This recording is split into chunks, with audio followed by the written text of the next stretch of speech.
The marble floor's cold seeped through the thin fabric of Harlow's uniform, but she couldn't feel it anymore. Pain had become background noise, just something she'd learned to ignore, like hunger, like exhaustion, like Beatrice Langford's shrill voice whenever she found a speck of dust on the glass. Do it again. Do it again, Harlow. She pressed her forehead to the floor and breathed in the lemon bite of cleaner mixed with her own sweat. 27 years old and invisible. That was what she'd become. The girl who cleaned up after people who never once looked her in the face. Sometimes Harlow wondered if she still cast a shadow or if she'd faded into the furniture, turned into an object in someone else's palace. That night, the Langford estate was preparing for a grand party.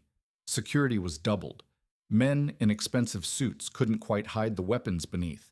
Their eyes swept every dark corner like hunters on the move. Harlow slipped through the service corridor, trying to be unseen the way she always was, but she smelled him before she saw him. Sandalwood and whiskey, costly leather, and something darker beneath it. Something that made the hair along her neck lift the way it does before a storm. Danger, instinct whispered. A predator. Lost, are you? The voice came from behind her, low, smooth as distant thunder. Harlow turned and the world tipped. He stood in the shadows. A figure carved from black night and sharpened edges. Nearly 6'3", broad shoulders straining a black suit in a way that suggested violence held tightly in check. A face made of ruthless lines and aristocratic bone. The kind of handsome that made you think of a blade, wanting to touch it just to see if it was sharp. But what frightened Harlow most was his stillness. He didn't move. He didn't blink. He simply existed in that space like a panther, deciding whether she was worth the chase. "I'm sorry, sir," she said, her voice smaller than she wanted, breaking like a frightened child. He tilted his head, studying her the way a scientist studies an insect. Harlow Quinn, 27, from Nashville, Tennessee, orphaned at 19. Sister died 2 years ago. Heart disease. Not enough money for surgery. He paused, his storm gray eyes sweeping her pale face. 3 part-time jobs, $47,000 in medical debt, 4 hours of sleep a night, skipping lunch to send money to pay it down. The blood drained from Harlow's face. For Harlow to see the faint scar crossing his throat, silver catching the light on olive skin. His eyes were the color of a storm about to break, holding something ancient and tired, as if he'd seen every ugliness in the world and walked out the victor, but not unscarred. "This corridor leads to the wine cellar," he said, lowering his voice. "The wine cellar leads to the garage. The garage leads outside. A smart escape route for someone trying to avoid attention." "I wasn't going to." "I know." He stepped back, giving her the space she desperately needed. "You're not that kind of person. You lower your eyes, fold yourself smaller, apologize for existing. You've been beaten down until you forgot how to stand straight." The comment delivered so casually felt like being stripped bare. Harlow wanted to protest, to defend herself, but the words dried in her throat because he was right. When had she become this person? When had she started apologizing for taking up space in the world, Mr. Rossi? Beatrice Langford's voice smashed the moment apart like a hammer through glass. She appeared at the end of the corridor, her face tight with a panic. "She didn't hide well. I didn't realize you'd arrived early. This way, please. Everything has been prepared. I'm speaking with your employee." His gaze didn't leave Harlow. Very considerate. "Your training." Beatrice looked at Harlow like she wanted to kill her. "Harlow, get back to work now." Harlow nodded, grabbing her cleaning supplies with trembling hands. But as she turned away, he spoke again. "Harlow." She stopped, turned back, met those storm gray eyes. "Be careful with the floors tonight. They'll be slick." His voice dropped. Intimate, despite Beatrice standing there. "And stay away from the 3rd floor after 9 o'clock. Dangerous things happen in dark corners at parties like this." It wasn't a suggestion. It was an order spoken with the absolute certainty of a man accustomed to being obeyed. But beneath the authority, Harlow heard something else. something that was almost concern. Then he was gone, following Beatrice down the corridor, and Harlow was left trembling against the wall, her heart hammering so fast she thought she might faint. 2 hours later, she'd understand why he'd warned her. 2 hours later, she'd find Dante Rossi, the most powerful mafia boss in New York, on the floor of the third-floor conference room, one hand clutched to his chest, his face gray with pain, whispering for her not to leave him to die alone. And Harlow, the invisible girl, the girl who'd learned to run from trouble, would kneel beside the most dangerous monster in the city, cradle his head in her lap, and promise he wouldn't be alone in his final moments. She didn't know it was a test. She didn't know he was looking for something in her, something money couldn't buy and power couldn't force. She only knew that when a man took her hand and said, "Don't leave me alone," she couldn't turn her back and walk away. And that decision, that moment when Harlow chose compassion over survival, would change everything. If you want to know what happens when an invisible girl holds a dying monster in her arms, please tap like to support the channel. Share this video with anyone who loves emotional romance stories, and don't forget to subscribe and turn on notifications so you don't miss the next part. The party began at 8 o'clock sharp. The Langford estate transformed completely beneath soft golden lights, and the echo of classical music drifting from the main sitting room. Guests poured in like a tide, bringing the scent of expensive perfume and the hollow sound of manufactured laughter that bounced along the corridors. Harlow moved through the crowd with a tray of champagne in her hands, trying to be invisible the way she always was, but her eyes kept searching for one figure. She found him in the center of the sitting room, standing beside Theodore Langford with a glass of whiskey in hand. Dante Rossi had to say a word to dominate the room. His presence was like a black hole, pulling every gaze and every shred of attention toward him. Harlow watched the way the most powerful men in New York lowered their heads when they approached him, the way they smiled too tightly, their voices dropping into careful respect, the way they never turned their backs on him when they left. This wasn't respect. This was fear. The primal fear of prey facing a predator. Beatrice Langford kept appearing at Dante's side, laughing and talking as if she were his closest friend. But Harlow saw the way Beatrice's fingers clenched around her glass, the way her eyes flicked toward her husband with worry she couldn't quite hide. Something was happening here, something more dangerous than an ordinary social gathering. Harlow lowered her head and kept working, pouring champagne, collecting empty glasses, avoiding the guests' eyes. She'd done this hundreds of times. She knew how to turn herself into a ghost, but tonight she could feel someone watching her. Every time she lifted her gaze, those storm-gray eyes were there, cutting through the crowd, finding her as if she were the only lighthouse in the dark. Dante didn't look at her for long. Just a moment, but it was enough to make Harlow's skin burn, enough to make her heart miss a beat. Why? Why would a man like him notice that she existed? 9:15. Harlow was clearing glasses in the corner when a hand clamped around her wrist.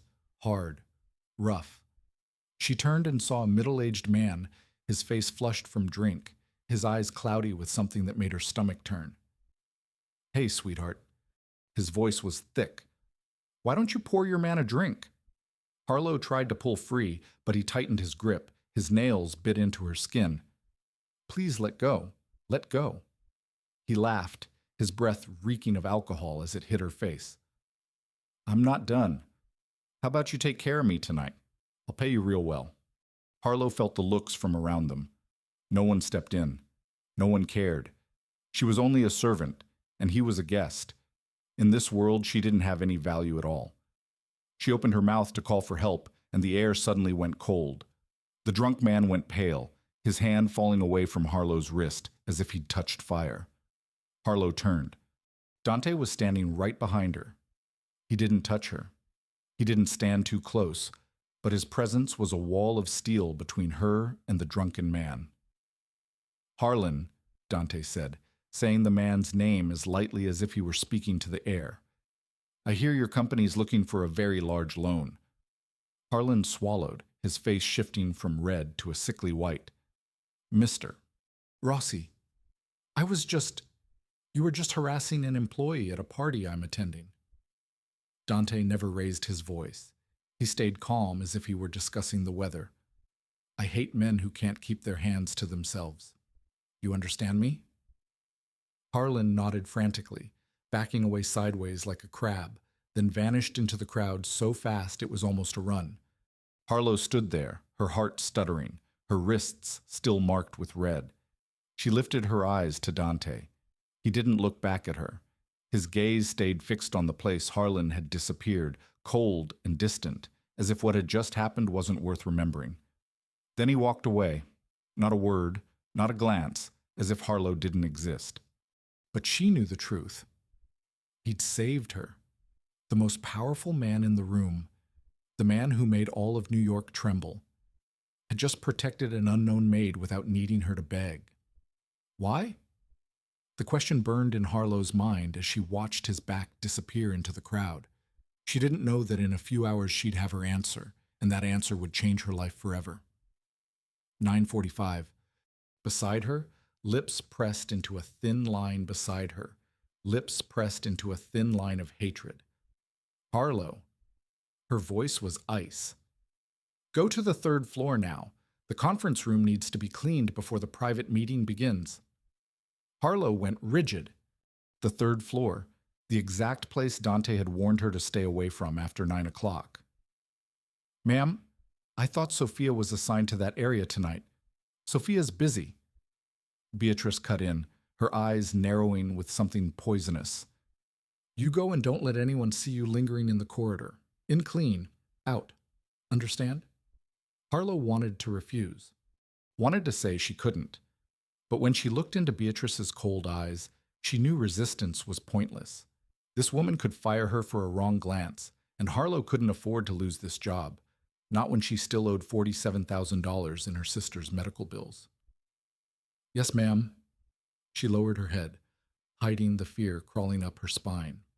Beatrice turned away without another look, her heels striking the stone like a hammer driving nails into a coffin. Harlow stood there for a moment, watching her disappear. Dante's warning echoed in her mind. Stay away from the 3rd floor after 9 o'clock. Dangerous things happen in the dark corners at parties like this. She should listen. She should find a way out. But what choice did she have? Harlow picked up her cleaning tray and started up the stairs. Each step felt heavier by the pound. The music from below faded, replaced by the thick silence of the upper floor.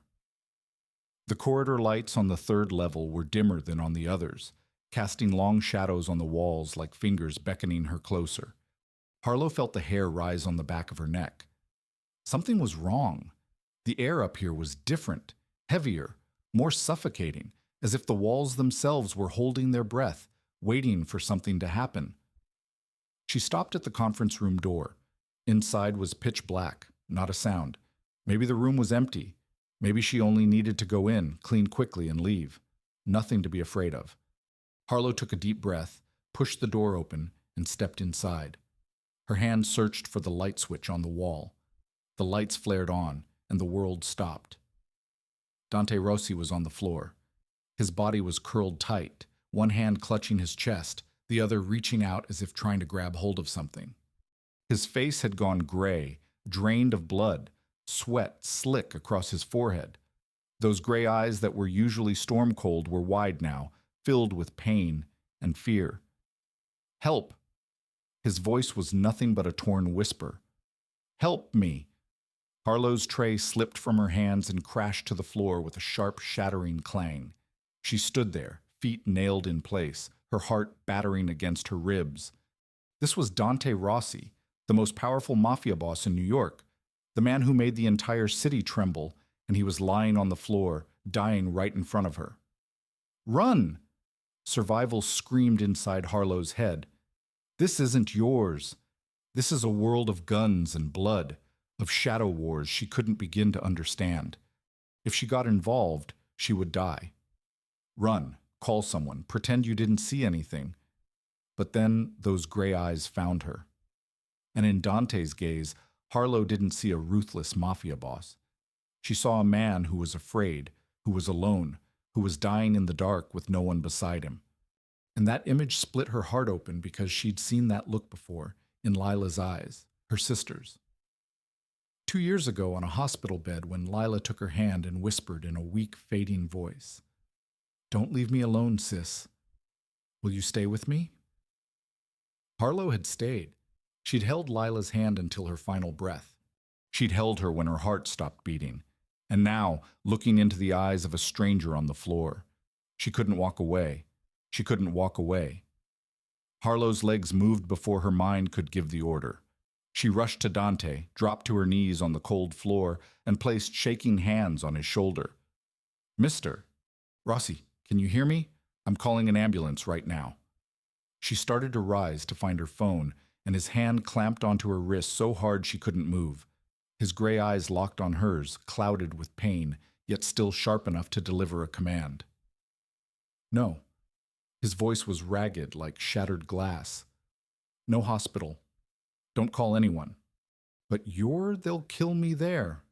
He ground out the words, his face twisting as a knife of pain tore through his chest. "Finish the job. Understand? Not safe." Harlow understood. In that instant, she understood just how deep into a dark world she'd stepped. Someone had tried to kill him, and if he went to a hospital, they would simply finish what they'd started. "Then what do I do?" She heard her own voice, small and frightened. "Stay here." His fingers tightened around her wrist as if she were the only lifeline in a black sea. "Just stay here with me. Don't leave me alone." He didn't say the words, but Harlow heard them in his eyes. In the trembling way, his fingers held on to her in the broken, rapid pulls of his breath. And suddenly, she wasn't in the dim conference room of the Langford estate anymore. She was in a cheap hospital room in Nashville 2 years ago. The stinging smell of disinfectant, the steady beep of the heart monitor, and Lila, her little sister, lying on white sheets, so thin her collarbones rose like the ribs of a broken wing. "Sis?" Lila's voice was a whisper as light as a passing breeze. "I'm scared." "I'm here." Harlow clasped Lila's ice-cold hand, tears streaming down her cheeks. "I'm not going anywhere. You promise?" Lila's eyes, blue like the summer sky she used to love, stared at her with the primal fear of a child facing the dark. "Promise I won't die alone. Stay with me to the end. I promise." And Harlow had kept that promise. She'd sat beside Lila's bed for 3 days and 3 nights, not eating, not sleeping, only holding her hand and telling her about the bakery they were going to open, about the pink cupcakes Lila loved, about a future they both knew would never come. When Lila breathed her last, her hand was still in Harlow's, and Harlow had promised herself she would never let anyone die in loneliness again. Now looking into the storm-gray eyes of Dante Rossi, she saw the same thing: fear, isolation, a desperate need for someone to be there in the darkest moment, and she couldn't turn her back and leave. "All right," Harlow heard herself say, steadier than she felt. "I'm not going anywhere." She gently lifted his head onto her lap, giving him something to rest against instead of the cold floor. Her fingers slid into his dark hair, stroking softly the way her mother used to when Harlow was little and afraid of the night. Dante looked up at her, his eyes wide with something she couldn't read. Surprise? Confusion? Or something deeper? "You're not afraid." His voice weakened. "I am," Harlow admitted, still smoothing his hair. "I'm so afraid I want to run out of here right now." "Then why aren't you running?" "Because I've already had someone die in my hands." Her voice trembled as Lila's memory surged back. "I know what it feels like. Alone, terrified, just wanting someone there, even if it's only to hold your hand." She looked down at him, green eyes meeting gray. "No one should die alone. Not even you." Dante didn't speak. He only stared at her as if she were the strangest creature he'd ever met, as if she'd just done something he couldn't begin to understand. Then he closed his eyes, his breathing slowing, evening out. His hand found hers and held on, no longer with desperate force, but more gently, as if he feared she might disappear if he gripped too tightly. "Your name," he whispered. "What's your name?" "You know my name." I want to hear you say it. Harlow swallowed. Harlow. Harlow Quinn. Harlow. He repeated it, and in his voice her name sounded like a prayer, a promise, something sacred she didn't dare name. Beautiful, like blood, like fire, like something that can't be put out. She didn't know how to answer, so she kept stroking his hair, humming softly the lullaby her mother used to sing, the lullaby Harlow had sung to Lila in her final nights. They stayed there in the hush, an unknown maid and a dying mafia boss, finding each other in the darkness of the third-floor conference room. Harlow didn't know how much time had passed, maybe minutes, maybe an hour. She only knew she was here, and she wouldn't leave until it was over, whatever over meant. She didn't know this was a test. She didn't know the man in her arms was fully alert, memorizing every gesture, every word, every tear she tried to swallow back. She didn't know that in the moment she chose to stay instead of run, she'd changed her own fate forever. Then everything changed in an instant. One moment, Dante lay motionless on her lap, his breathing thin, his face gray as ash. The next, his eyes snapped open, bright and razor sharp, not a trace of pain left in them. He sat up with the quickness of a panther, adjusted the collar of his suit, as if he'd only woken from a pleasant afternoon nap. Harlow froze. Her mind refused to process what was happening in front of her. This man had been dying, had been holding her hand, begging her not to leave, had whispered her name like a final prayer. And now he was on his feet brushing dust from his trousers, perfectly healthy, as if none of it had happened. You, her voice cracked. You were pretending. Dante turned to look at her. His face settled back into its familiar coldness. No remorse in those gray eyes. Yes, one word, just one word. No apology, no explanation, only a bare admission. Sharp as a blade against skin, Harlow felt as if she'd been slapped. She surged to her feet, legs trembling so hard she nearly fell. For Lila, for an unfair life, for Lila, for an unfair life, for everything she'd been forced to endure, you were pretending. She said it again, louder now, shaking with rage. You lay there holding my hand, looking at me like you were about to die. And it was all an act. It was a test, Dante said. As calm as ever. Necessary. Necessary. Harlow laughed, the sound bitter enough to tear her throat. I thought you were dying. I sat there and sang to you and told you about my sister, about Lila, about things I've never said to anyone, and you lay there pretending. She stepped forward and shoved his chest. Dante didn't budge like she'd shoved a stone wall. She didn't care. She shoved him again and again, tears spilling down her cheeks without her bothering to wipe them away. Who do you think you are? You think you have the right to play with someone else's feelings like that? I was so scared. I thought I'd die. Do you understand? I saw my sister in your eyes. I relived the night she left, and it was all just some sick joke to you. Dante, let her push. Let her yell. His gray eyes never leaving her face for a single second. Then, when she finally stopped, breathing hard, soaked in tears, he spoke. It wasn't a joke. His voice was still low, but something in it had shifted softer. It was the only way I know to find the truth. What truth? Harlow snarled. The truth that you're a lunatic who likes to fake dying for entertainment. The truth that you're the only person in the last 4 months who hasn't disappointed me? Harlow went still. 4 months, he said. 4 months. I've been watching you for 4 months, Harlow, Dante said, stepping closer. Since the day you started working here, I know you skip lunch to give it to Mateo because he sends money home to his sick mother in Mexico. I know you stayed late to help Sophia clean the East Wing because she was crying over her daughter's tuition. I know you gave the homeless man on the street corner the only sandwich you had for dinner. Harlow backed up a step. You've been watching me. I watch everyone, he said, as if it were the most ordinary thing in the world. But you're the only one who made me stop and look. The only one in this rotten world I've seen stay kind when no one is watching. So what? Harlow swallowed, trying to pull herself together. You watched me for 4 months, learned everything about me, And then you faked dying to see if I'd run. That's how you treat someone you claim is kind. That's how I make sure you're truly who I think you are." Dante stopped directly in front of her, close enough that she could feel the heat of his body. "My world is full of people wearing masks. Harlow. People who smile at me in daylight and stab me in the dark. People who would sell me out for money for a taste of power. I can't trust anyone. I can't." "So you thought I was like them too. I thought you might be different."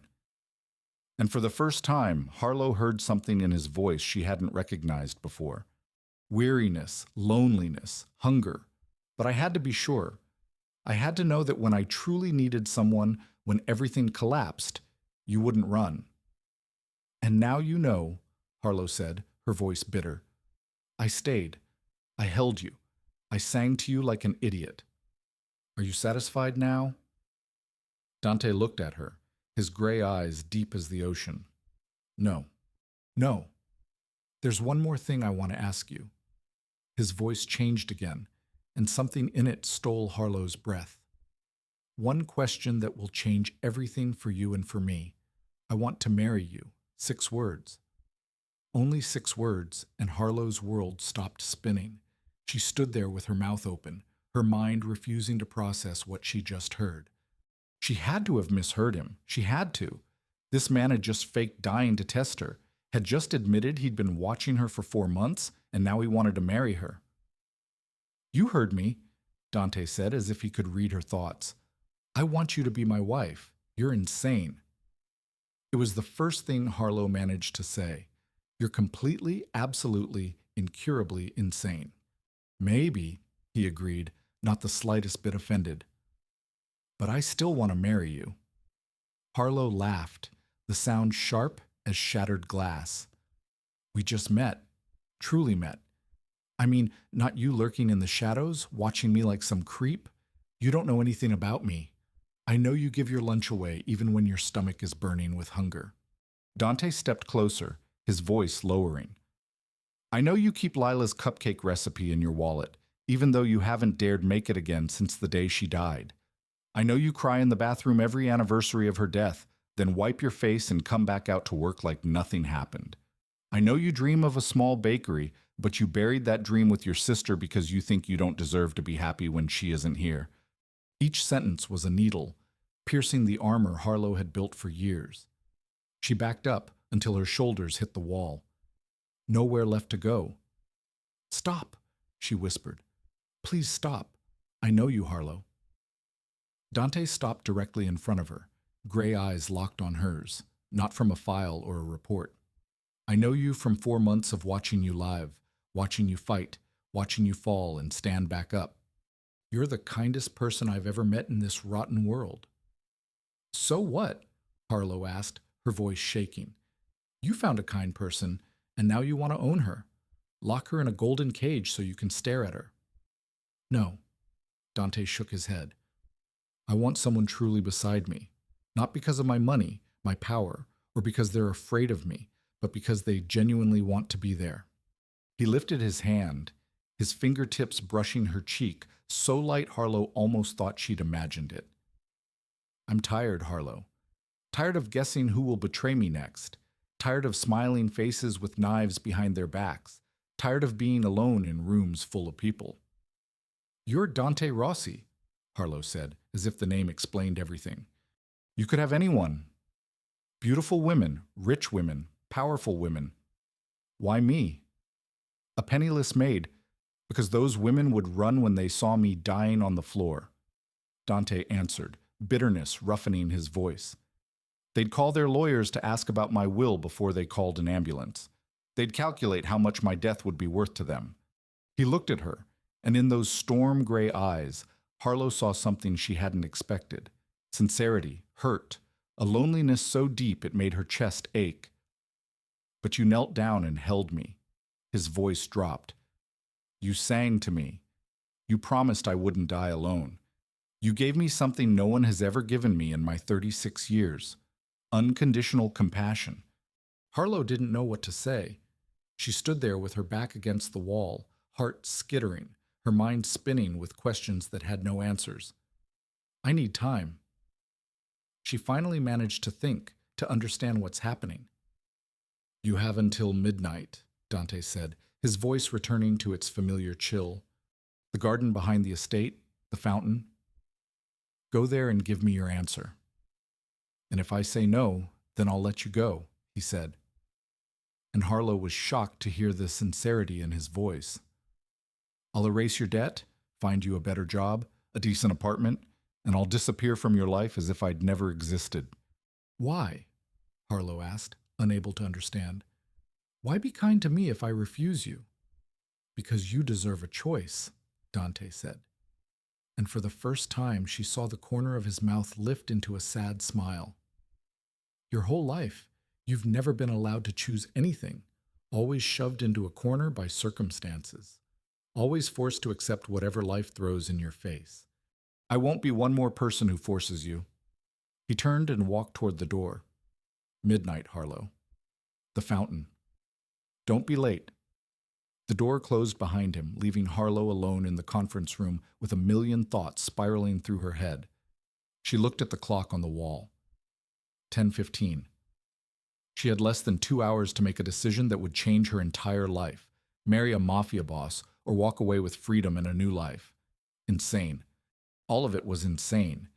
But deep in her chest, in the place she'd buried along with Lila, something stirred, something she thought had died a long time ago. Hope. Harlow didn't have time to think. She'd barely stepped out of the third-floor conference room, her head still spinning with Dante's insane proposal, when Beatrice Langford blocked her at the top of the stairs. Follow me. Her voice was cold as ice, allowing no refusal. The private meeting is about to begin. You'll serve. Harlow wanted to say no. She wanted to tell her she needed time, needed to breathe, needed anything except facing Dante Rossi again. But the sharp chill in Beatrice's eyes left her no choice. She followed her downstairs into a room she'd never been permitted to enter before, Theodore Langford's private study. The air was thick with the smell of expensive cigars, and a tension so heavy it felt alive. Theodore sat behind an oak desk, his face pale, sweat beading on his forehead, even though the air conditioning blasted. And across from him, Dante Rossi lounged in an armchair like a king on a throne, comfortable and dangerous. 2 other men stood behind Dante, faces set like stone, arms folded across their chests. Bodyguards, or more honestly, paid killers. Ah, the drinks are here, Dante said as Harlow entered, his voice light as if nothing in the world weighed on him. But his gray eyes found her instantly, and she caught something flash there before it vanished. She lowered her head, poured whiskey into a glass with hands that trembled just slightly, then retreated to the corner like a shadow. But she wasn't deaf. She heard everything. $2 million, Theodore, Dante said, still gentle, yet carrying a threat he didn't bother to hide. $2 million vanished from shipments moving through your port over the last 6 months. You think I wouldn't know? Theodore swallowed, his throat working as if he were trying to force down a stone. Mr. Rossi, this is a misunderstanding. The books could be wrong. I'll check again. And I don't like misunderstandings. Dante cut in, his voice dropping a notch. And I especially don't like people who steal from me and then lie to my face. Beatrice, standing beside her husband, went pale. She gripped the chair so hard her knuckles turned white. They both knew they were on the edge of a cliff, and Dante Rossi was the one deciding whether they fell or were pulled back. However, Dante suddenly changed his tone, leaning back as if he were settling in for an easy conversation. I'm a reasonable man. I'm willing to forget this debt if you satisfy one small request. Theodore looked like a drowning man grabbing a rope. Anything, Mr. Rossi. Anything you want. Dante turned his head and looked straight at Harlow in the corner. Her. I want her. Harlow went rigid. She felt every gaze in the room swing toward her. Felt as if she'd been stripped bare in front of strangers. Theodore and Beatrice exchanged a look. Then Beatrice opened her mouth, and what she said shattered Harlow's world into pieces. She's not for sale, Mr. Rossi. Beatrice's voice was cold, but there was a sick, triumphant gleam in her eyes. She already belongs to us. Belongs? Dante echoed, lifting an eyebrow. Beatrice stood, walked to the filing cabinet, and pulled out a stack of papers. She placed it on the desk in front of Dante with a poisonous smile. A binding employment contract? 5 years. She signed when she started working here through our agency. Completely legal, Harlow's head spun. What contract? I only signed normal hiring paperwork. You didn't read what you signed, Beatrice said, turning toward her with a mocking edge. It's a special employment agreement, 5 years of mandatory service. No quitting, no transferring. If you breach it, we sue for full repayment of training costs and damages. No one quits here, Beatrice went on. No one quits here, Beatrice went on, her clear's throat voice practically pleased with itself. What did you think? How do you think we keep staff with wages that low? You're all slaves, Harlow. Legal slaves in the 21st century. Harlow felt like she'd been struck. She remembered her first day here, the pile of papers the manager had shoved in front of her, the way she'd signed without reading because she was exhausted and desperate after months of failed job searches. She'd sold herself without even knowing it. Rage burst in her chest, hot and feral.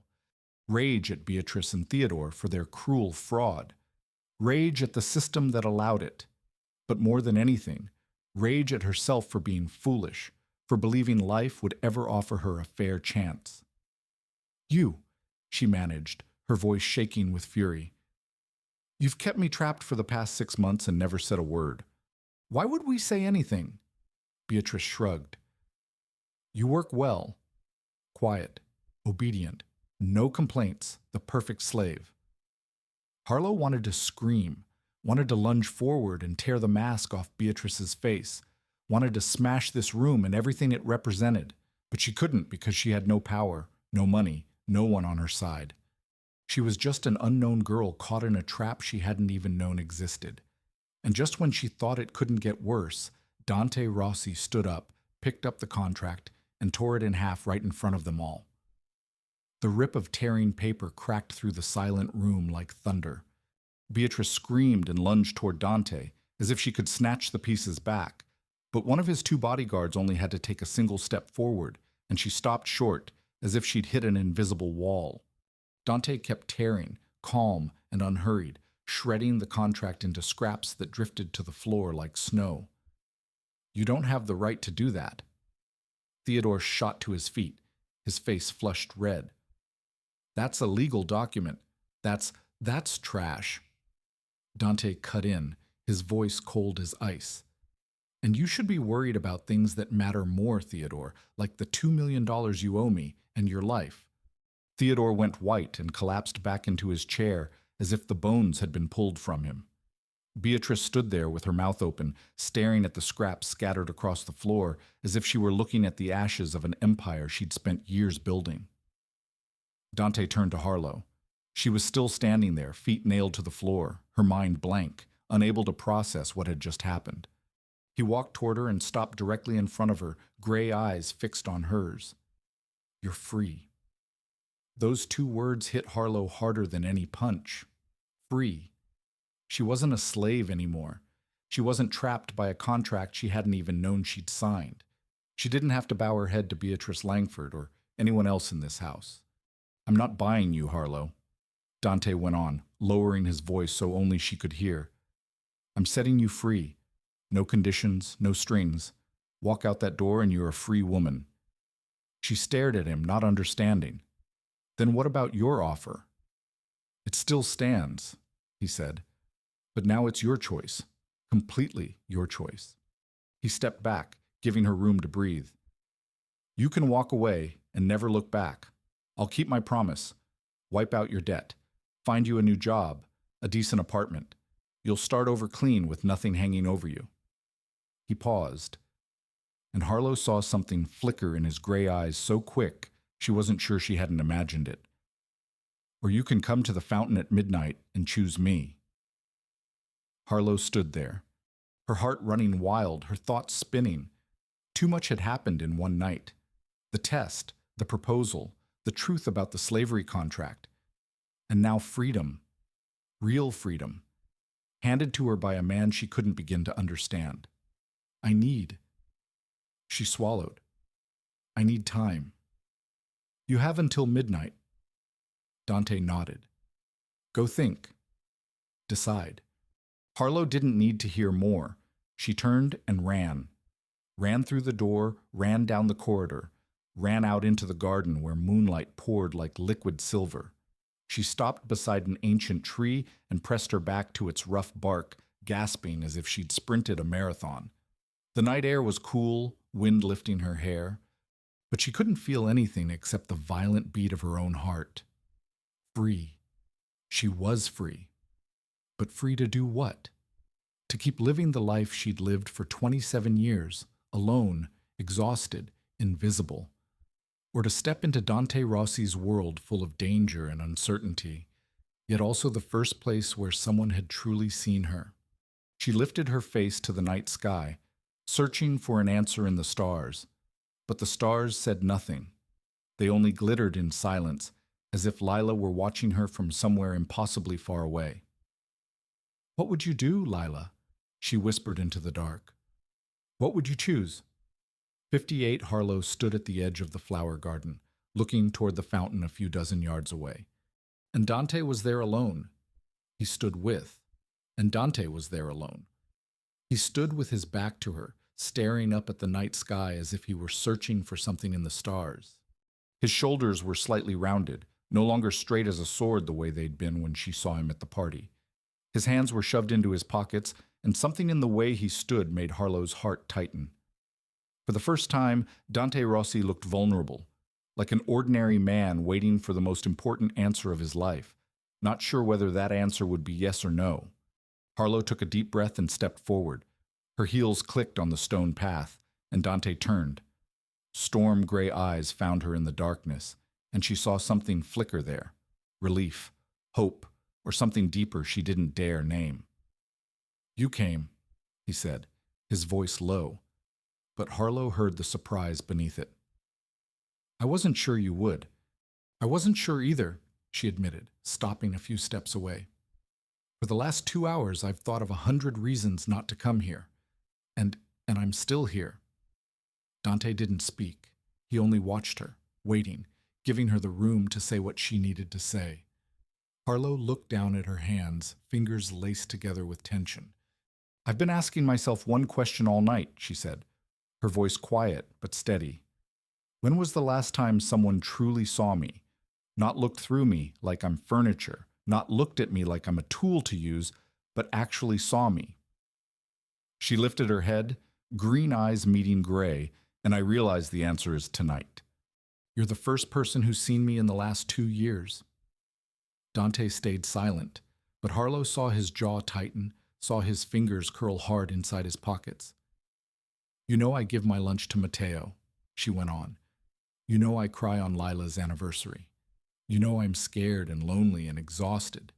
You know all the ugliest parts of me. And you're still standing here waiting for me. Because those things aren't ugly, Dante finally said, his voice rougher than usual. They're proof you're still human, Harlow. In this rotten world, that's rarer than you think. What about you, then? She stepped closer. Are you still human, Dante Rossi? Or have you become the monster people say you are? The question hung between them, heavy and sharp as a blade. Dante looked at her, and for the first time, she saw him lower every shield. No cold mafia boss, no dangerous predator, only a 36-year-old man, tired and lonely down to the bone. My mother was killed when I was 10, he said, his voice distant, as if he were talking about someone else right in front of me. She was the only person in this world who loved me without conditions, and I had to watch her die and couldn't do a thing. Harlow felt pain flare in her chest. Dante, my father died 5 years ago, betrayed by the man he trusted most. He kept going as if he hadn't hurt her.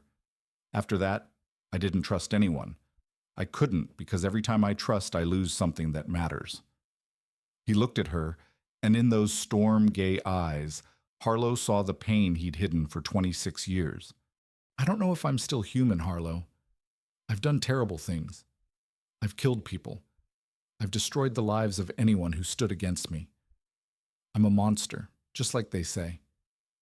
He paused and swallowed. But when you held me tonight, when you sang to me and promised I wouldn't die alone, for the first time in 26 years I felt like a normal man. You don't have to be a monster alone, Harlow heard herself say, softer than she meant.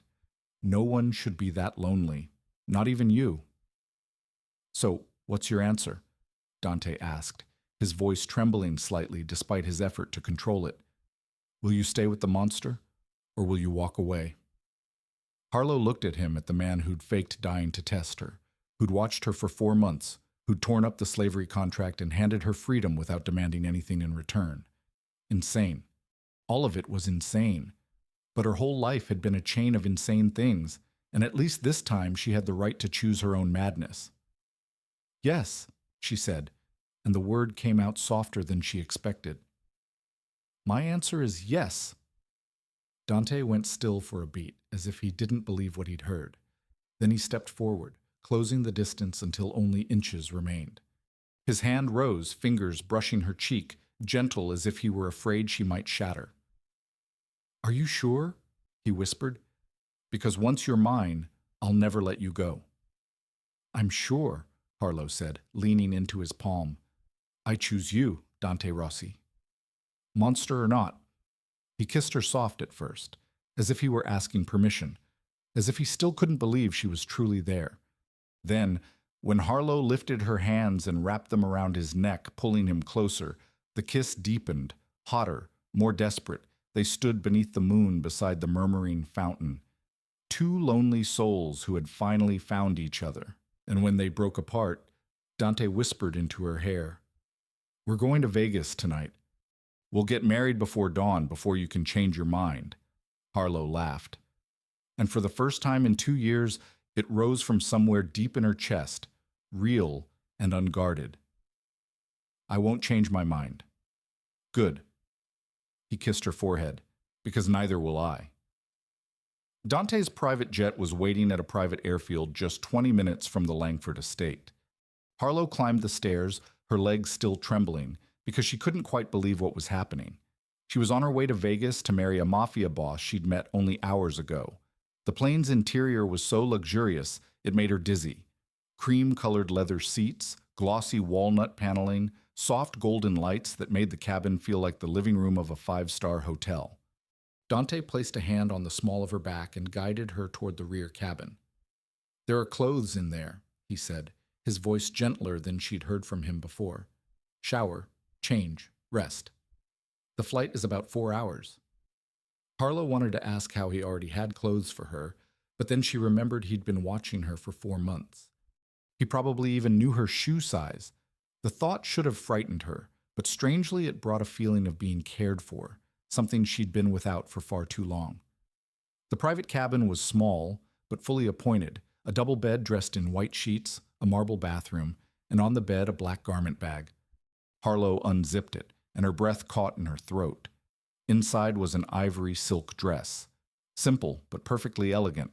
Not a wedding dress in the traditional sense. No lace, no crystals, but the way the silk fell, soft as flowing water, made it more beautiful than any dress she'd ever seen.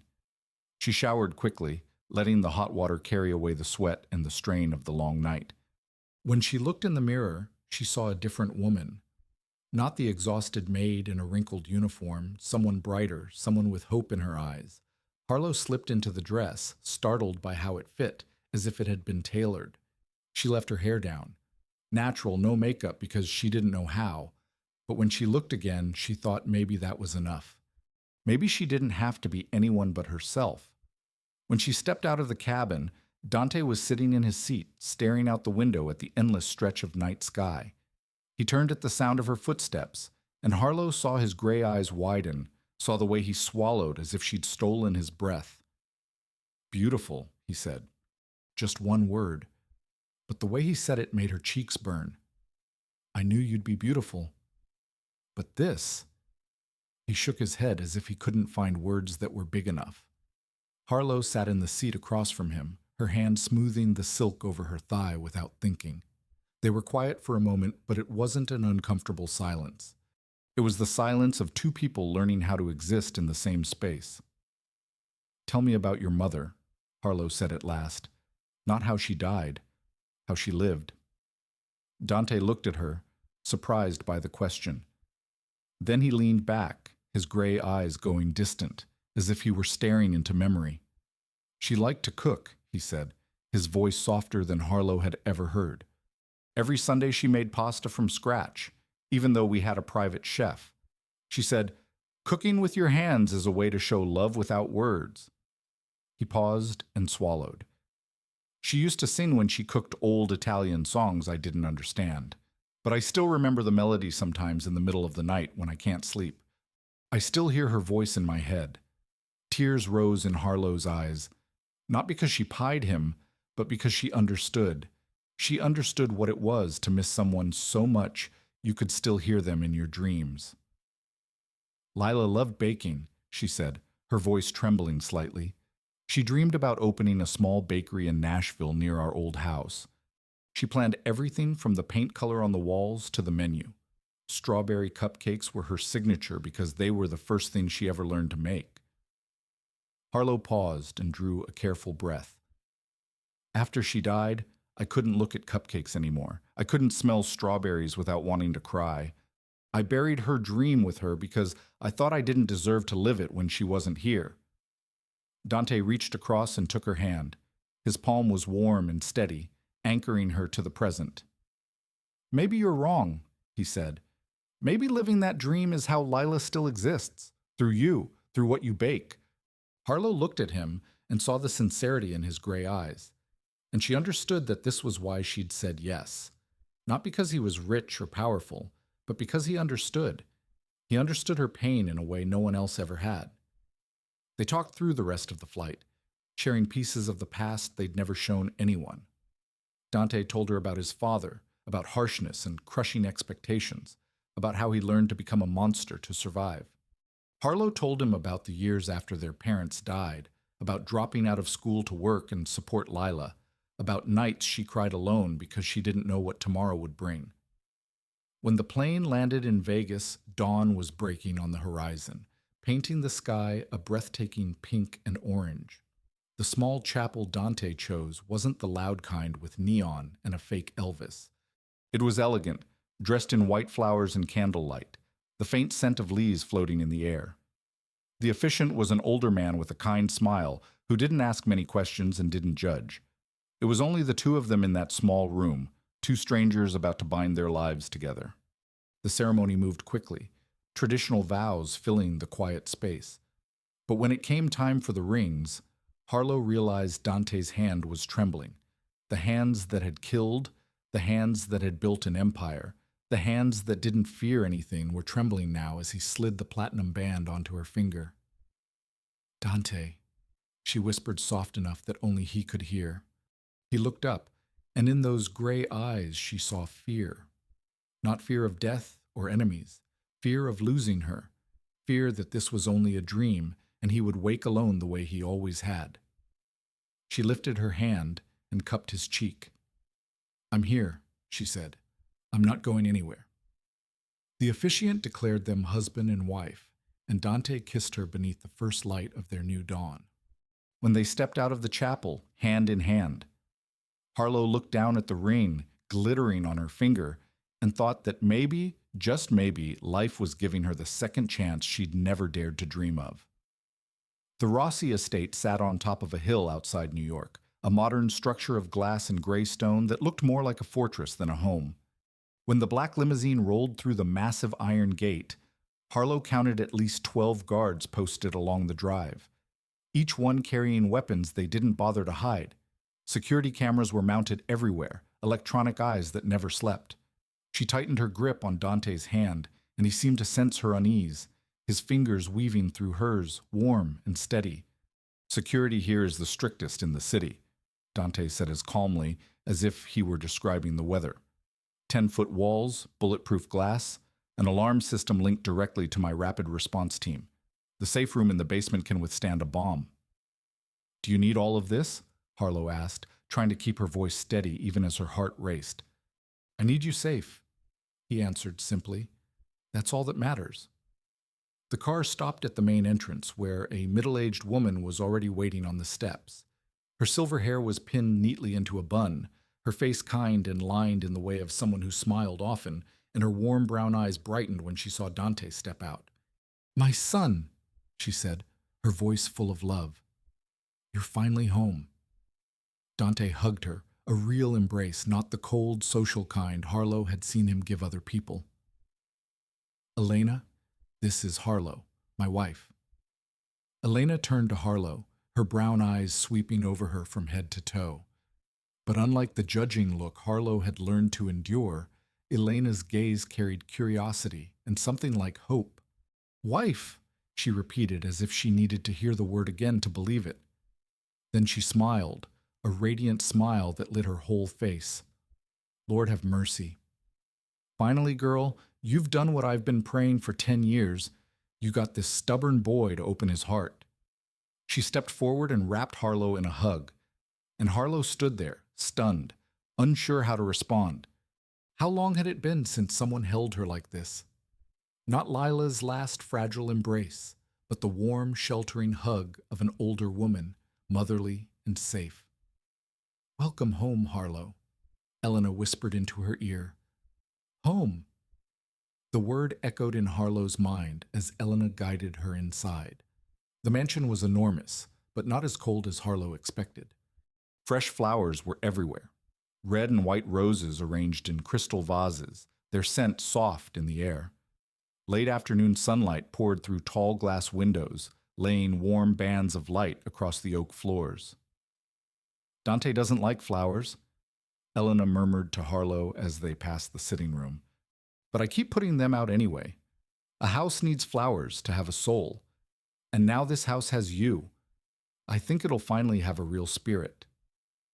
The master bedroom was on the second floor, a wide space with windows looking out over the back garden, a king-size bed dressed in crisp white linen, a crystal chandelier glittering overhead, and a small balcony where you could see the whole city at sunset.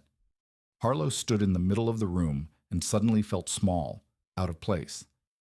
Everything here was too lavish, too different from the cramped rooming house she'd once shared with 3 other girls. She didn't belong here. She was only a maid, an orphaned girl with no money to her name. Who was she to stand in the palace of the most powerful mafia boss in New York? Harlow. Dante's voice came from behind her, and she turned to find him in the doorway, his jacket off, sleeves rolled up on a white shirt. He looked less frightening, closer, like an ordinary man instead of a crime lord. "What are you thinking?" he asked as he came nearer. "I'm thinking I don't belong here," she admitted. "You belong wherever I am," Dante said. "Simple and certain as an undeniable truth. And I'm here, so you belong here." That night, when they lay side by side on the bed that felt too big, Dante didn't demand anything. He only lay there, one arm tucked behind his head, the other reaching for her hand in the dark. "We'll go at your pace," he said, his voice low and warm. "I can wait until you're ready, until you truly want to." Harlow lay there listening to her own heartbeat, feeling the warmth of his hand. Outside the windows, the city glittered like a small galaxy. Inside the room, she felt safe. For the first time in 27 years, Harlow Quinn felt truly safe. And as she drifted into sleep, her hand still holding Dante, she dreamed of Lila smiling at her from somewhere far away, nodding as if to say that at last her sister had chosen right. The family meeting took place the following afternoon in Dante's private office on the first floor. Harlow stepped into the room with butterflies churning in her stomach, her hands clenched behind her back to hide their trembling. She'd known this moment was coming, the moment she'd have to face the people closest to Dante and prove she wasn't a threat. But knowing didn't mean she was ready. 2 people were waiting inside. The man by the tall window was built like a tower, broad-shouldered, black hair cut short and neat, and brown eyes cold as ice. He looked at Harlow the way you'd look at an insect that needed to be crushed, contempt written plainly across his sharp-boned face. The woman on the sofa looked younger, maybe 32, with long black hair and gray eyes, so much like Dante that Harlow knew immediately they shared blood. Her beauty was sharp and dangerous, like a blade honed to perfection. "Harlow," Dante said, placing a hand on her back and guiding her farther into the room. This is Nico Moretti, my right hand, and Isabella Rossi, my cousin. Nico didn't bother to greet her. He only folded his arms across his chest, those brown eyes still frozen as they swept over Harlow from head to toe. So this is the girl you married overnight. His voice was low and cold. A maid. No family, no money, no power. Have you lost your mind, Dante? Nico, Dante warned, his voice dropping into something dangerous. It's fine, Harlow heard herself say, surprised by how steady she sounded compared to how she felt. Let him talk. I want to hear all of it. Nico lifted an eyebrow, apparently surprised she didn't shrink from him. He stepped closer, looming like a wall, deliberately using his height to press down on her. I've been with Dante since we were 10, he said, warning in every syllable. I've killed for him, nearly died for him, protected him from people who want to put a knife in his back, vipers hiding behind the masks of friends and lovers. Who do you think you are to deserve standing beside him? Nico, that's enough. Dante started forward, but Harlow lifted a hand to stop him. Let me, she said, meeting Nico's eyes head on. He has every right to doubt me. They all do. Isabella, who'd been silently watching from the sofa, finally spoke. Her voice was sweet, but there was venom underneath. Do you even understand what you're walking into, Harlow? This isn't a fairy tale. There are no happy endings in our world. Only blood, betrayal, and death. I know, Harlow said. I'm not stupid. Then what do you want? Isabella rose and stepped to stand beside Nico, the two of them forming a united front, his money, his power, his protection. Everyone wants something from Dante. What do you want? Harlow looked at them, two people trying to protect Dante in their own way. She understood that. She respected it, but she wasn't going to let them intimidate her. I want to tell you a story, she said, her voice calm. That night, I found Dante on the floor of the conference room, one hand on his chest, his face gray as ash. I didn't know who he was. I only knew there was a man dying in front of me, and he asked me not to leave. She paused and swallowed. I could have run. I should have run. Every survival instinct in me was screaming to run, but I didn't. Why? Nico asked, still cold. But something had shifted in his eyes. Curiosity. Because my sister died in my arms 2 years ago, Harlow said, her voice trembling slightly when she said Lila's name. I held her when she took her last breath. I promised she wouldn't be alone. And when I looked into Dante's eyes, I saw the exact same fear, the fear of dying alone in the dark with no one beside you. She drew a deep breath and lifted her chin. I don't want his money. I've lived with $47,000 of debt for 2 years. Money isn't what I need. I don't want power. I don't even know what power is. I only want one thing. What? Isabella asked, her voice less sharp now. To be seen, Harlow said. To be seen. When the whole world treated me like a ghost, and Dante was the first person who truly saw me in 2 years. The room fell silent. Nico and Isabella exchanged a look, something unreadable passing between them. Harlow continued, her voice stronger. You might not believe me. It might take you a lifetime to believe me. I don't care. I'm not here to beg for your approval. I'm here because Dante chose me, and I chose him. If that isn't enough, that's your problem, not mine. Nico stared at her for a long moment. Then he did something Harlow never expected. He laughed, not a mocking laugh, but a real one, softening the stone-hard lines of his face. You've got guts, he said. I like that. Isabella nodded, gray eyes weighing Harlow with a new respect. You're not like the others. They'd cry or try to flatter us. You just stand there and tell us the truth to our faces. She smiled, a genuine smile. I think I'm going to like you, Harlow. Dante stepped beside Harlow, his hand settling on her back, and she felt pride radiate from him like heat. She's my wife, he said, his voice no longer cold, but warm, and she belongs here. If anyone has a problem with that, say it to me. No one did. Nico nodded his acceptance. Isabella smiled, and Harlow, for the first time since stepping into Dante's world, felt like she actually had a place to stand.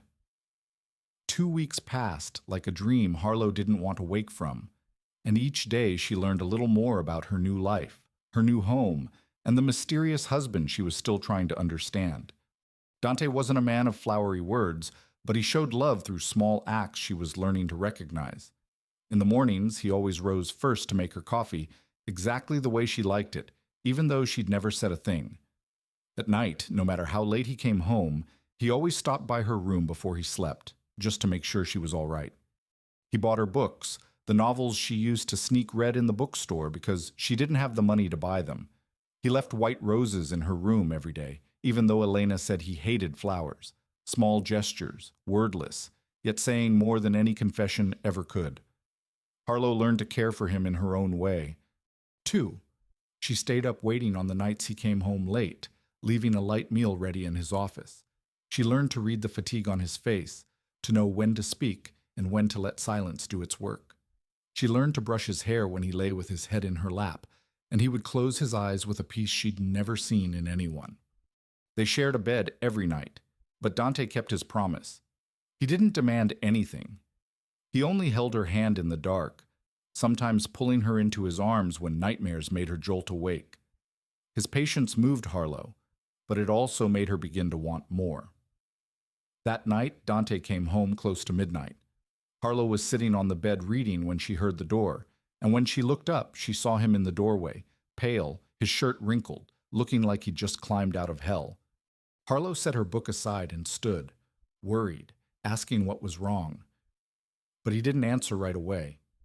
He walked to her and pulled her into his arms, holding her so tightly she could barely breathe.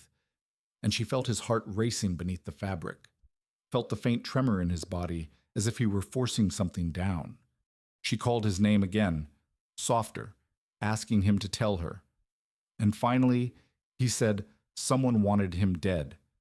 Salvatore Morelli, a man who put a price of $1 million on his head. And tonight, Morelli's men had tried to ambush him on the way home. Harlow went still. She'd known Dante's world was dangerous.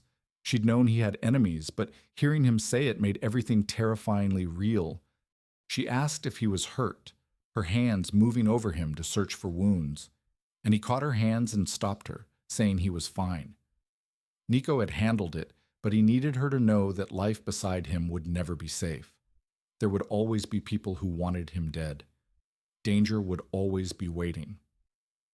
Harlow looked up into his gray eyes, dulled by exhaustion and worry. And in that moment, she realized something that tightened her chest. She was afraid, not of the danger, not of his enemies, but of losing him. It had only been 2 weeks, and the thought of Dante not being there made it hard to breathe. When had she started needing him like this? When had his presence become the air she lived on? She whispered that she was scared. Scared of losing him. She didn't know when it began, but she was scared. And when he tried to say her name, she cut him off, her voice shaking but steady, telling him she wanted to truly be his wife. Not a wife on paper, not the woman who lay beside him every night without touching. She wanted to be his wife in every sense. She wanted him. Dante searched her face, those gray eyes looking for certainty, and he asked if she was sure, saying he could wait. He would wait as long as it took, but she told him she didn't want to wait anymore, her hand rising to his cheek as she said life was too short and too fragile to wait. She'd learned that when Lila died and she didn't want to waste another second, Dante kissed her. No longer gentle like before, but full of longing and desperation, as if he'd been holding back too long and had finally been given permission to let go. And that night, they found each other in a way they never had before. Dante touched her as if she were a treasure, slow and reverent, asking again and again if she was all right, if she wanted to stop. And Harlow, for the first time in her life, felt loved, not just in words, but in every touch, every breath, every look, when they lay together afterwards, skin damp, breathing still uneven. Dante pulled her into his arms and whispered into her hair that he loved her. He didn't know when it started, but he loved her. And Harlow, for the first time in 2 years, cried because she was happy, whispering back that she loved him too. She loved him, Dante Rossi. 3 months, the happiest 3 months of Harlow's life, slipped by like a dream she didn't want to wake from. She'd grown used to her new life, used to waking in Dante's arms, used to breakfast with Elena, used to being loved and protected. She'd even started to think of Isabella as a sister, the kind of friend she'd never had. That day began perfectly. Isabella invited her shopping in an upscale Manhattan district, saying Harlow needed a new dress for next week's charity gala. Barrett Kane, the bodyguard Dante had assigned specifically to her, followed them with his usual smile. 29, easygoing and kind. He'd become one of Harlow's rare friends in this house. Isabella tugged Harlow toward a designer boutique on the corner and insisted she try the red dress, saying Dante would lose his mind if he saw her in it. Harlow laughed and shook her head, admitting she wasn't used to wearing red because it felt too loud, too noticeable. Isabella only grinned and said that was exactly what Harlow needed, because she was Dante Rossi's wife now and she had to be noticed. They stepped inside. Afternoon sunlight pouring through tall glass panes and spilling over glittering evening gowns. Barrett held position near the entrance, eyes sweeping the street from habit, steady and watchful. Everything was normal. Everything was safe until it wasn't. The first gunshot cracked like thunder on a bright day. Glass shattered. People screamed and Harlow's world flipped in an instant. Barrett shouted for her to get down and hurled himself toward her like a human shield. He knocked her to the floor and covered her with his body just as a burst of bullets tore through the space where she'd been standing. Shards of glass rained down like knives, sharp fragments biting at her skin. But she didn't feel pain. Not really. Only that primal fear that froze blood in the veins. Harlow screamed Isabella's name, searching in panic, and Isabella's voice answered from somewhere behind the cashier counter, saying she was fine.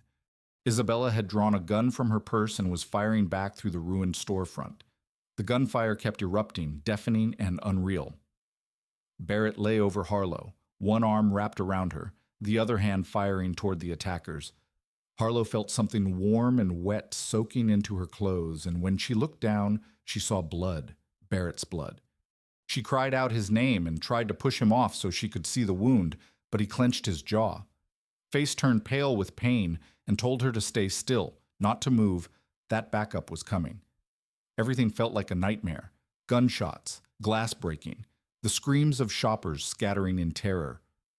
Harlow pressed against the floor with glass biting her back, Barrett's blood spreading across her shirt, and she thought this was the moment she would die. Then the shooting stopped as abruptly as it had begun. Tires shrieked on pavement. Police sirens wailed in the distance, and footsteps, familiar and furious, pounded through the wreckage. Dante's voice tore through the chaos, raw with desperation and fear, as he called her name again and again. Harlow forced herself upright, easing Barrett aside as gently as she could, and told Dante she was there. She was here.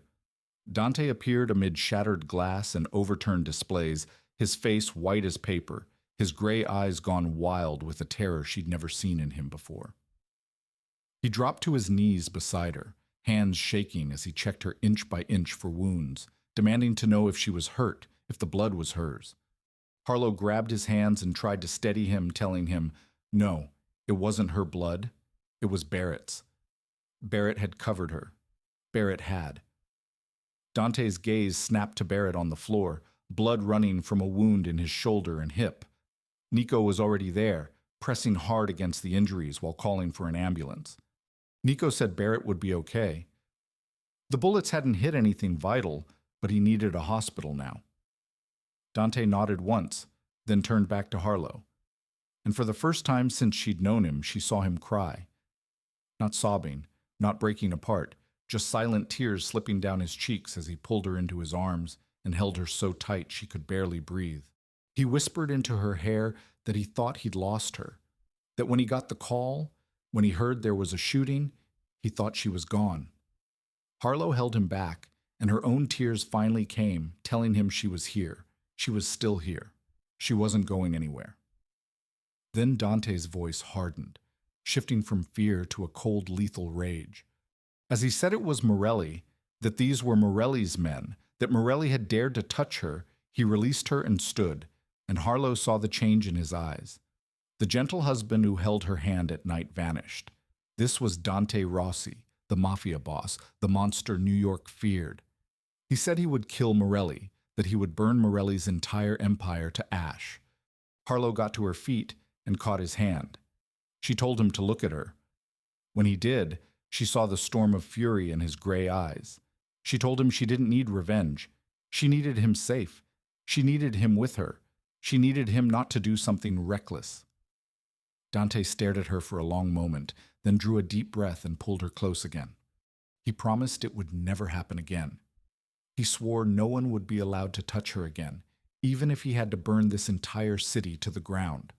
And Harlow, standing in the wreckage of the boutique, with Barrett's blood still wet on her clothes, understood for the first time what it truly cost to love a man like Dante Rossi.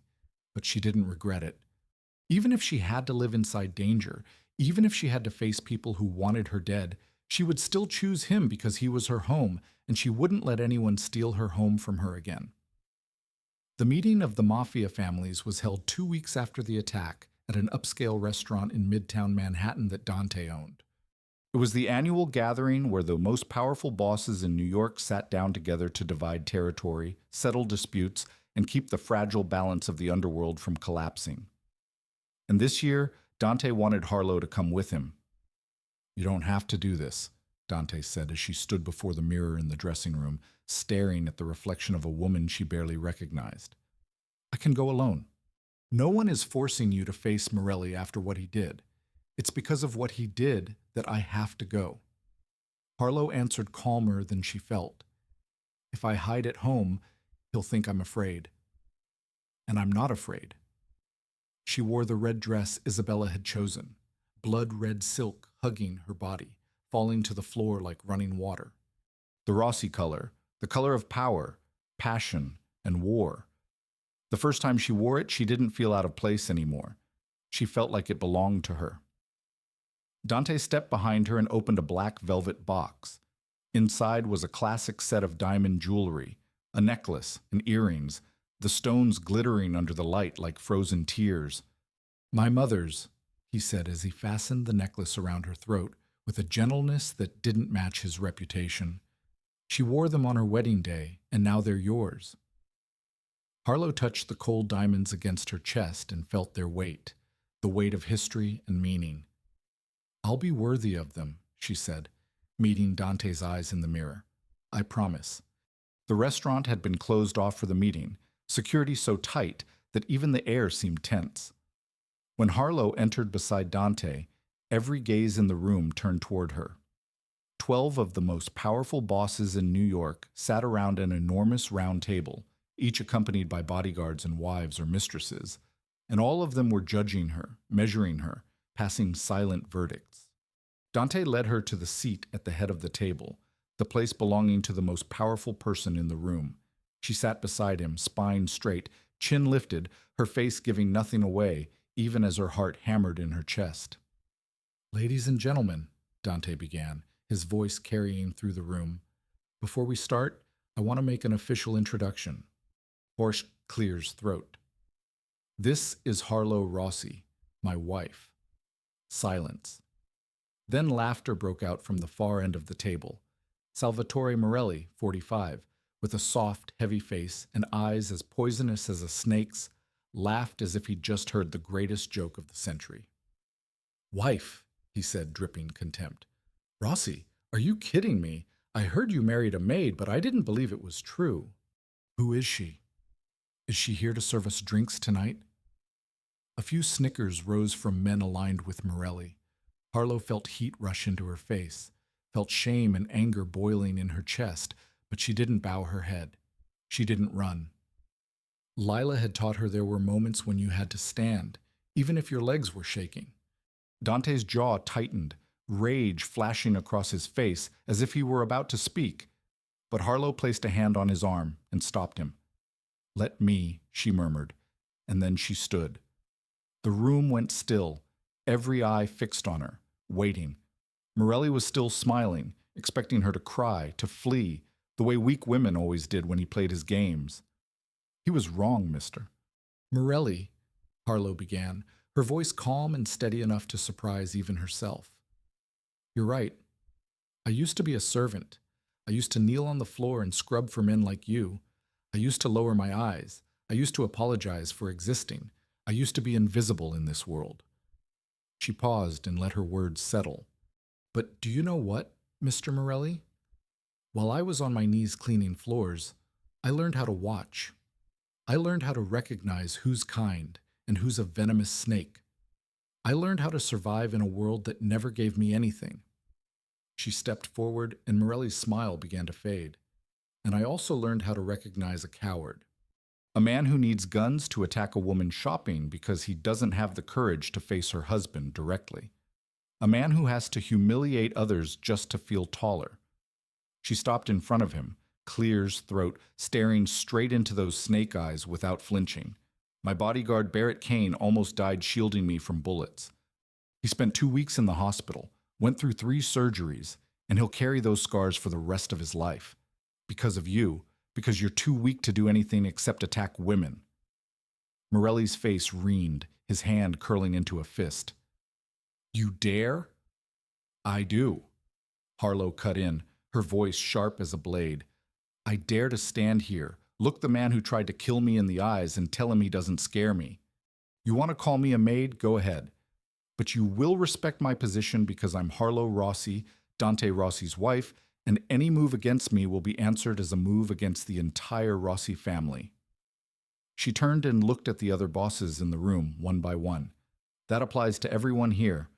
I may come from nothing, but, Clear's throat, I stand here today as an equal to all of you. If anyone has a problem with that, say it now. Absolute silence. No one spoke. Then from a corner of the room, an older boss with silver hair began to clap. Slowly at first, then faster. Another joined, then another until the entire room filled with applause, all of it for her. Harlow returned to her seat, her legs slightly unsteady, but her head still held high. Dante looked at her, and in his gray eyes she saw something she'd never seen there before. Not only love, not only pride, respect. You just did what no one in this room has ever managed to do. He whispered only loud enough for her. You just shut Salvatore Morelli up. Harlow smiled for the first time since she'd entered the room. I learned from the best. And when the meeting continued, no one in that room dared look at her like a maid again. They looked at her like a queen. 6 months after the family's meeting, Harlow's life had changed in ways she never could have imagined. She wasn't the invisible maid anymore. She was Harlow Rossi, the woman who'd made Salvatore Morelli shut his mouth in front of 12 of the most powerful bosses in New York. She was Dante's wife. Part of the Rossi family, cherished by Elena, loved by Isabella, respected by Nico, and yet deep inside, there was still an empty place she'd never been able to fill. A hollow shaped like Lila, like the dream she'd buried with her sister 2 years ago. That morning, Dante told her to wear something comfortable because he wanted to take her somewhere. She didn't ask many questions. She was used to the way he liked to surprise her. They drove through Manhattan, over the Brooklyn Bridge, into a quiet neighborhood lined with green trees and small, charming shops pressed close together. Dante pulled up in front of an empty storefront on a corner. Big glass windows, a teal awning, and a for rent sign hanging in the door. There was nothing special about it, and yet something made Harlow's heart start to race. Come with me, Dante said, opening her door. They stepped inside, and Harlow looked around. The space was bare but flooded with natural light from the windows. The wooden floor was old but solid. The ceiling was high with exposed beams that made it feel warm and intimate. She could picture it immediately. Small tables in the corners, a glass pastry case in the center, the smell of fresh-baked bread and sugar drifting through the air. Dante, it's yours, he said, pressing a key into her palm. Your bakery if you want it. Harlow stood there, staring at the key as if it were something from another planet. She didn't understand. She didn't dare understand. What are you saying? I remember what you told me about Lila, Dante said, his voice gentle. about her dream of opening a bakery, about how you buried that dream with your sister because you thought you didn't deserve to live it alone? He stepped closer, cuped her cheek. You were wrong, Harlow. You deserve it. You deserve every good thing in this world. Tears spilled down Harlow's cheeks, tears she couldn't stop. She looked around the empty room, and suddenly it wasn't empty anymore. She saw Lila behind the pastry counter, smiling as brightly as she had when she was alive. She saw neat rows of pink cupcakes. She saw customers coming and going. She saw her sister's dream reborn in every corner. You can't, she tried to say, her voice breaking. You can't just buy me everything. I'm not buying it, Dante replied. I'm investing in you, in your dream, in the future you deserve to have. He wiped her tears with his thumb. And if you still feel uneasy accepting it, then think of it as your work. You'll run this bakery. You'll make it succeed. That's how you repay me. If you need a reason, Harlow laughed through her tears. You always know how to say the exact thing I need to hear. I had 4 months watching you to learn, he said with a rare smile meant only for her. Plus 6 months as your husband. I've become an expert on Harlow Quinn. Harlow Rossi, she corrected, resting her hand on his chest. I'm Harlow Rossi now. Dante pulled her into his arms, holding her tight in the empty room that would soon become her bakery. Lila's theirs. I love you, he whispered into her hair. I love you more than I ever thought I could love anyone. You gave me something I didn't know I was missing. You gave me a real family. I love you too, Harlow whispered back, tears still falling, but no longer sad. I love you, Dante. Thank you for seeing me. Thank you for giving me this dream. Thank you for bringing Lila back to me like this. They stood there in silence, holding each other beneath the late afternoon sunlight pouring through the glass. And Harlow knew that even though Lila wasn't here, she was smiling from somewhere far away. Her dream wouldn't be buried anymore. It would live, grow, bloom inside this little bakery in Brooklyn, and Harlow would be the one to make it happen for Lila, for Dante, and for herself. 1 year later, Lila's bakery had become one of the most beloved spots in Brooklyn. Every clear's throat morning, a line stretched down the sidewalk, people waiting for the famous strawberry cupcakes, the recipe Harlow had learned from her sister long ago. The faint scent of butter and vanilla drifted along the street, calling to passers-by to stop and linger.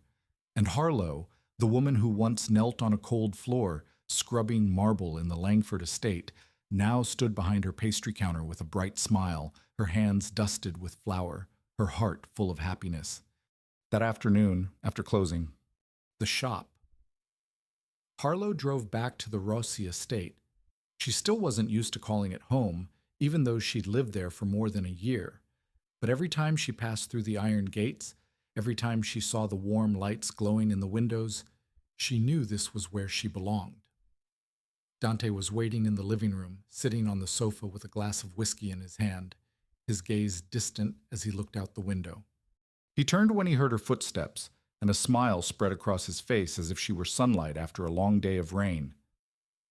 You're home, he said, setting the glass down as he rose. How was the bakery today? Busy as always. Harlow stepped closer and let him pull her into his arms. Elena had to come help because I couldn't keep up with all the orders. I told you to hire more people, he said. I know. I will. Next week. She rested her head against his chest and listened to the steady beat of his heart, a sound that had become the lullaby that carried her to sleep every night. They stood like that for a while, holding each other in the wide living room as sunset poured through the glass, painting everything a warm orange gold. Then Dante spoke, his voice low and gentle. I want to ask you something. Ask? It's been a year since that night in the garden. Do you regret it? Harlow lifted her head and looked at him into the gray eyes she'd learned to love, at the face of the man who'd changed her life.